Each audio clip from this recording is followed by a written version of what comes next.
ایسے مرد و خواتین شادی شدہ جوڑے جن کے ہاں لڑکیاں ہی پیدا ہوتی ہیں، لڑکے پیدا نہیں ہوتے، بار بار لڑکی پیدا ہو رہی ہے لیکن والدین کی جوڑے کی خواہش ہوتی ہے نرینہ اولاد کی، ان کے لیے آج ایک زبردست صورت کوثر کا عمل ہے، اس کو کریں انشاءاللہ تعالیٰ ان کے ہاں لڑکا پیدا ہوگا۔ اللہ پاک کے کرم سے اللہ پاک سے دعا مانگیں۔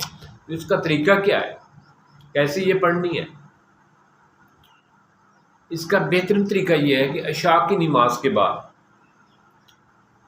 41 بار سورت کوثر اول آخر درود شریف پڑھ کے عورت پڑھے مرد پڑھے، دونوں پڑھیں تو زیادہ بہتر ہے، نہیں تو عورت پڑھے روزانہ پڑھے، اور اپنے پیٹ پر پھونک مار دیا کرے۔ پڑھنے کے بعد اپنے ہاتھوں پر یوں کر دیا کرے یا یوں کر کے اپنے پیٹ پر یوں جو ہے نا پھونک مار دیا کرے۔ انشاءاللہ تعالی نئی پیدا ہونے والی اولاد ان کے ہاں لڑکا ہی ہوگا۔ یہ ایک مجرب عمل ہے، ایک بزرگ سے ملا تھا۔ 41 بار پڑھنا ہے، عشاء کی نماز کے بعد پڑھنا ہے، اور اول آخر درود شریف پڑھ کے اس کو پڑھنا ہے، اور اس کے پڑھنے کے بعد یہ کرنے کے بعد اللہ پاک سے دعا کرنی ہے کہ یا اللہ ہمیں نرینہ اولاد عطا کر، نیک صحت مند زندگی والی اور ہمارے لیے خوشیوں والی، ہمارے لیے راحت پہنچانے والی نیک اولاد عطا کر۔ اللہ پاک کے خزانے میں کمی نہیں۔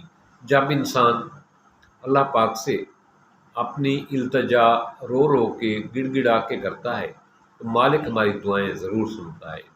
یہ عمل آپ نے کوشش کریں کہ جب دعا مانگے سجدے میں چلے جائیں۔ یہ بیٹھ کے پڑھنا ہے عشاء کے بعد، لیکن دعا مانگتے ہوئے سجدے میں چلے جائیں، دعا سجدے میں مانگیں تو بہت بہترین ہے۔